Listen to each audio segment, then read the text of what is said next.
Selamat datang ke channel Fels Lifestyle. Tuan-tuan dan puan-puan yang amat dihormati semua, sebelum ini kita mendengar salah satu kepimpinan Perikatan Nasional, bekas Menteri Pendidikan, bekas Menteri Kanan Pendidikan, sewaktu era Perikatan Nasional menjadi kerajaan, Muhyiddin Yassin menjadi Perdana Menteri, berkaitan dengan rasuah percetakan buku JQAF yang bernilai Rm80 juta yang dikaitkan dengan salah satu kepimpinan Perikatan Nasional, Radzi Jidin. Baru-baru, dalam sebuah artikel dari BH Online, rasuah buku JQAF Rm80 juta, SPRM terima bukti baharu. Suruhanjaya Pencegahan Rasuah Malaysia, SPRM menerima pelbagai bukti baharu berhubung siasatan rasuah ke atas satu projek Kementerian Pendidikan berkaitan rundingan terus percetakan buku JQAF untuk prasekolah membabitkan lebih Rm80 juta. Ketua Pesuruh Jaya SPRM, Tan Sri Azam Baki, berkata, setakat ini, pegawai penyiasat masih aktif menyiasat kes berkenaan.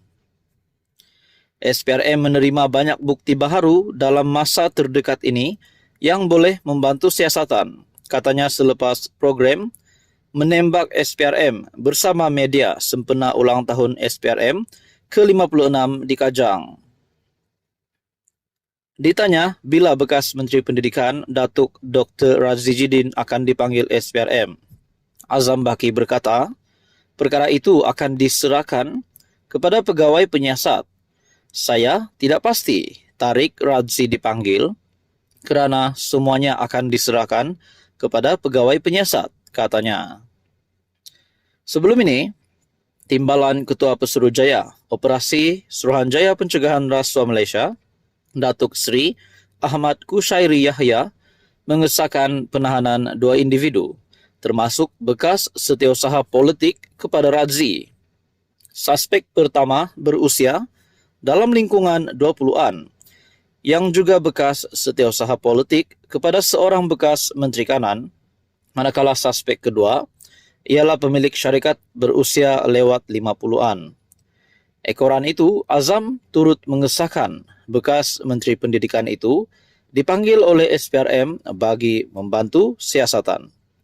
Artikel terkini ataupun kes terkini, update terkini berkaitan dengan rasuah buku JQAF yang bernilai Rm80 juta yang menyebut nama salah satu kepimpinan Perikatan Nasional.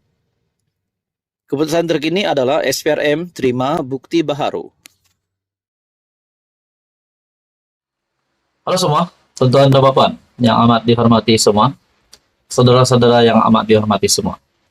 Bagi Anda yang menonton video ini, peminat politik di Malaysia, tidak kisahlah peminat bahagian kerajaan, peminat di Blok Pembangkang, peminat Perikatan Nasional, penyokong Kerajaan Perpaduan, penyokong Pakatan Harapan, penyokong Barisan Nasional, penyokong Tun Mahathir sekalipun.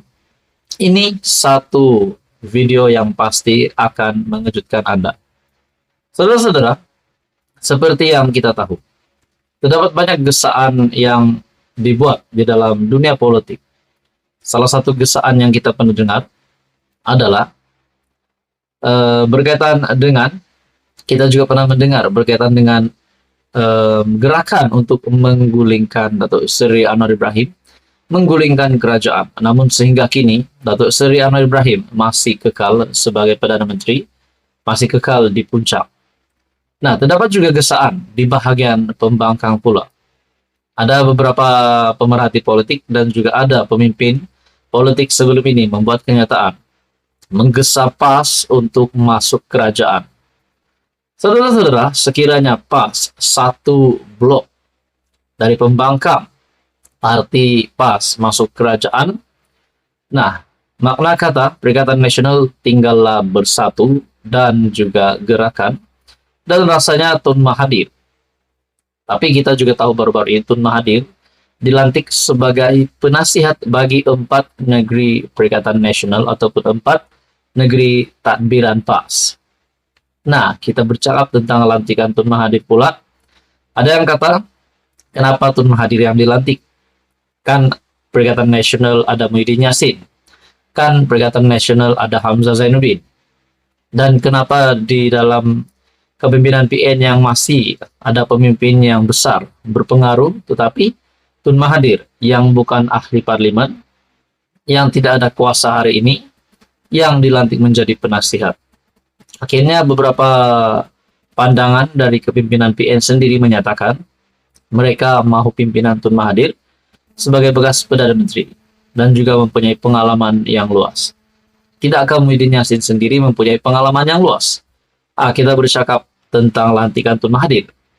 Kita juga berpikir kalau Tun Mahathir kita dapat lihat hari ini diagung-agungkan oleh PAS, pemimpin PAS, tidakkah Muhyiddin Yassin dan juga Hamzah Zainuddin akan tergugat di dalam kepimpinan PAS, kepimpinan PN, maafkan saya.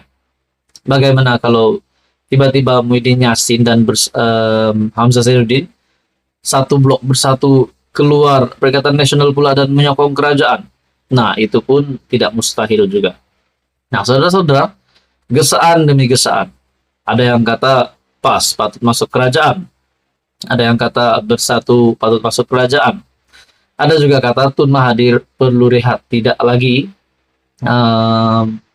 perlu aktif di dalam kancah politik hari ini yang semakin panas hari demi hari. Nah, saudara-saudara, tapi apa yang saya nak puji tentang Tun Mahathir ini, beliau masih lagi kuat perjuangannya ataupun masih lagi kuat mahu menjadi ahli politik yang masih mempunyai pengaruh di Malaysia. Walaupun kita sudah tahu bukti penolakan terhadap Tun Mahathir di Langkawi pada pilihan raya umum ke-15 baru-baru ini. Tapi semangat Tun Mahathir masih lagi ada. Walaupun di usia sudah menghampiri 100 tahun, beliau masih lagi aktif di dalam kancah politik Malaysia. Itu satu kebaikan yang saya lihat, yaitu beliau masih aktif dan masih ingin relevan di dalam dunia politik hari ini. Tetapi di usia yang sudah menghampiri 100 tahun, di usia 98 tahun Mahathir, patutkah beliau rehat saja? Dan tidak lagi terlibat dan fokus menjadi negarawan.